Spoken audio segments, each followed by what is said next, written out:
Hello, Professor. This is Marcus Wade, and I'm doing the analysis on a Discourse community assignment, the major writing assignment number 1, due on September 22nd. And I'm submitting this in the form of a video that will be at least 5 minutes long as per your request. But without further ado, let's get started. So the Discourse community that I'm choosing to analyze is rowing, which is one that I am personally a part of myself. I'm actually wearing a US rowing shirt right now, although that was just because I chose it out of my wardrobe, no specific reason. So here's what all I'm going to cover. So what is rowing? And we're going to go over a little bit of just basic terminology that you might even already be familiar with. And then I'm going to show you what rowing looks like, actually a small and short little video clip, just so you can truly understand if you've never seen rowing before. I'm going to walk you through what a race would look like, and then I'm going to tell you ultimately what's the point. What's the point of rowing, and what's the point of the terminology that rowers use? Like, why do they do that? And then to wrap up, I'm just going to give you an overall glossary, so all the terms that we're going to cover throughout this slideshow presentation, I will review on the final slide and then give you my works cited. And throughout every single slide, I'm just going to be giving you 1 or 2 terms just to propel your information and learning for rowing. So let's start off with just the bare bones. What is rowing? And rowing is the sport or pastime of propelling a boat by means of an oar. Or at least that's what Google says if you search up what is rowing. But to me, that's lame and that's boring and not specific enough. So I'm going to give you my definition, which is going to be more entertaining. So what is rowing actually? Because by Google's definition, the photo on the left and the photo on the right would both be considered rowing, because both of them are using oars to propel their boat, which is the definition of rowing according to Google. But that's wrong, because the photo on the left is absolutely not rowing. And in fact, if you told that to a rower, you said, because that's kayaking, if you said, oh, that they're rowing, personally, I would be appalled as a rower if you said that that is rowing, because they are not the same. So why are they different? Why is kayaking not considered rowing? Because if you look on the photo on the right, you can see that the man's legs are compressed, meaning that they are using their legs and arms to row. The big difference here is that kayaking, it is just an upper body workout. All you do is you row with your arms, while rowing you use both your legs and arms. It's a full body workout. Okay, so now that we've made the distinction between what is rowing and what's not, let's get a little bit more into it. So what's a few things you need to know? So the first of all is that there are rowers. So in this photo here, there are 8 rowers, and they're people that just row the boat. That's all they do. And then outside of 8, there's one person that's a coxswain, and that's the person that steers the boat.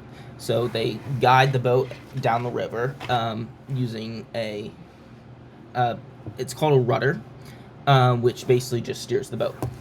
And then the boat itself is called a shell. So you can refer to any rowing boat as a shell. Then there's also oars, which the rowers use to row. And then lastly, there is port and starboard.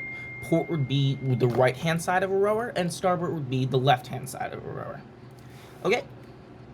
So what kind of boats could you actually row? Well, first of all, there is a single, as we saw in the first photo. There is a double, there is a 4, and there's 8s. Now, they're actually very easy to memorize, because a single is just one person rowing, a double would be 2 people rowing, and so on and so forth. So now we're going to take about 15-second look at Boston College University rowing.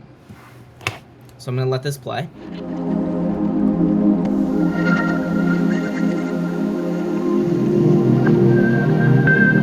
Being here at 6:30 every day is definitely not the easiest thing in the world. We all want to be here, and we're all passionate about it. So this is an example of what rowing looks like on water. So you have your 8 rowers here, and you have your coxswain facing the rowers. Remember, the coxswain is the people that command and steer the boat. Now, this type of rowing is called sweeping. There's two types of rowing, which I'll get into a little bit more further detail on the next slide. But there's sweeping and there's sculling. Sweeping, you just have one blade or one oar. Sculling, you have two blades. So they are sweeping right now. Drop it right in, put the power on it. Almost every And that is what the motion of rowing actually looks like. So let's move on. So as I said, there's two types of rowing, sweeping and sculling. Sweeping has one blade and sculling has two. Both of them you still need an oar and a rigger for. What's a rigger? I'll get right into that.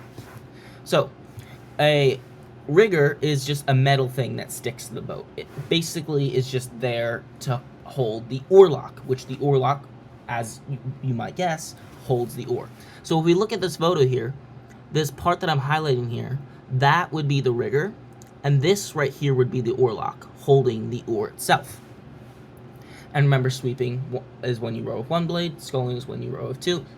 Now slide. So coming up on your slide is just moving back and forth with your legs. Just remember, you row with your legs. So moving up on the slide would be just moving back and forth with your legs. When the blade is feathered, that means the blade is flat. When the blade is squared, that means it's squared or not flat. And then the stroke is the actual movement on the slide. So that what you saw earlier in that video clip, when they go up and they put their blades in the water and then they go back, that would be called a stroke. It's just a repetitive motion that you repeat to propel yourself through the water. Here's a photo of me actually in one of my races. This was in 2025. It was the second to last race that I competed in.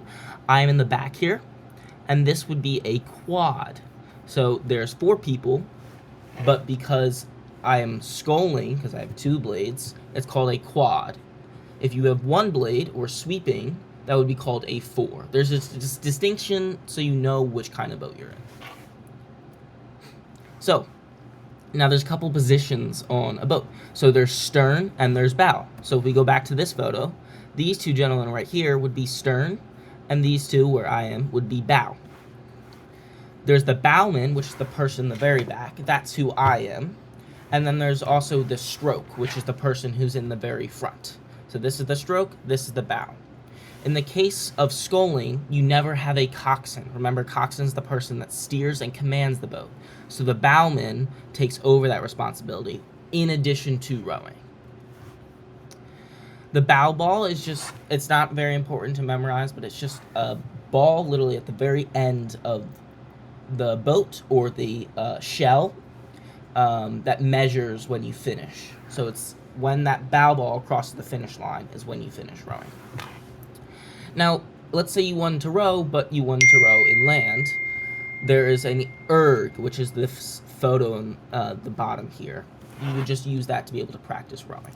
And there's a couple of things that go with an erg. So there's a rate, which is how many strokes you're taking per minute, and a split, which is the average time it would take you to row 500 meters at that pace. So let's say you take a stroke, it'll give you like 2:17. And what that 2:17 means is that in 2 minutes and 17 seconds, if you kept rowing at that exact same pace and exact same power, you would go 500 meters. And then as I mentioned previously, a skeg is what is used to steer the boat. And that's something that a coxswain would do. So, what does a race actually look like? So, you start with a race plan. And this quote is blocked, but I can move that so now I can read it. So, a race plan is basically just what you come up with before you actually row, because you need to get a mindset of what you want to do before you row. And one of those things is a race pace. A race pace is basically just a steady rate, which remembers how many strokes you're taking per minute, and power that you're putting in. Because if you put all your power in throughout the entire race, you will burn out before you cross the finish line, and it'll be less beneficial. Now, a lot of rowers do try and row as hard as possible to build up their endurance, which is where this quote comes from. The only good race plan is a suicide pace, and today looks like a good day to die, because you want to try and get as much endurance as you possibly can for that race. So you come up with your race plan, and then you enter the chute. The chute is basically just the starting line to the race. That's all it is. And then you actually start. So you would start the race, and then enter your race plan or your steady state. Steady state is essentially just that steady, comfortable race pace that you enter into. It's just a constant rate. Remember how many strokes you're taking per minute at a constant split. Remember the average time it takes to travel 500 meters. And then you cross the finish line. That's really it. So what are some races or regattas? Because a regatta for a rower is just a race. They mean the exact same thing. So there's 2Ks and 5Ks. What is that? It's just a measure of distance. So 2,000 meters versus 5,000 meters. And then there's flicks. So some flicks are just a series of regattas. So for example, if we look here, there is a frostbite regatta. That is just a singular regatta that you have. But there's also the Mani Flicks, which is 5 different regattas that take place over a couple of days. Actually, a couple of weeks is the span of them. Now, how do you check your results? How do you check your times as a rower?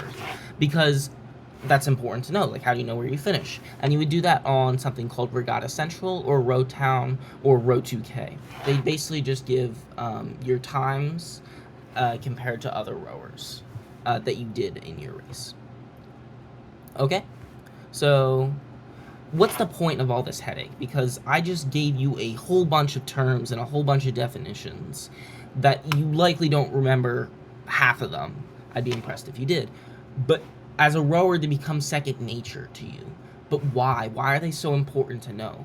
Because when you're in the middle of a race or you're at practice, you need to make sure that your entire boat is in sync with each other, that they're in time with each other. And this is where I touched on communication and timing.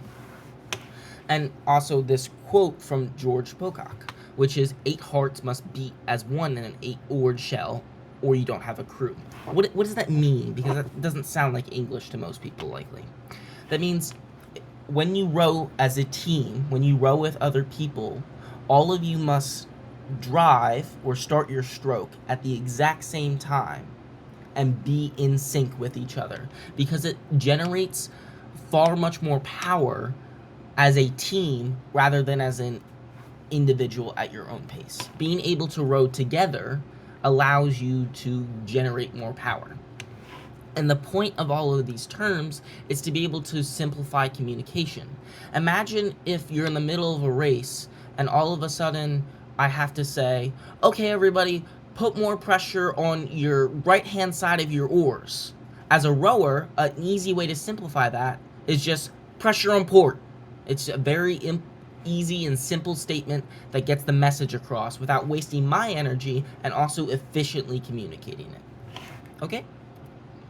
So, this is basically just all of the terms that I covered, plus a couple more. You're more than welcome to pause, take a picture, whatever you'd like. I was going to cover them, but I think I've definitely well past the 5-minute time playing, so I'm just going to pause for a brief moment. Okay, and then here is my works cited page, and thank you for listening.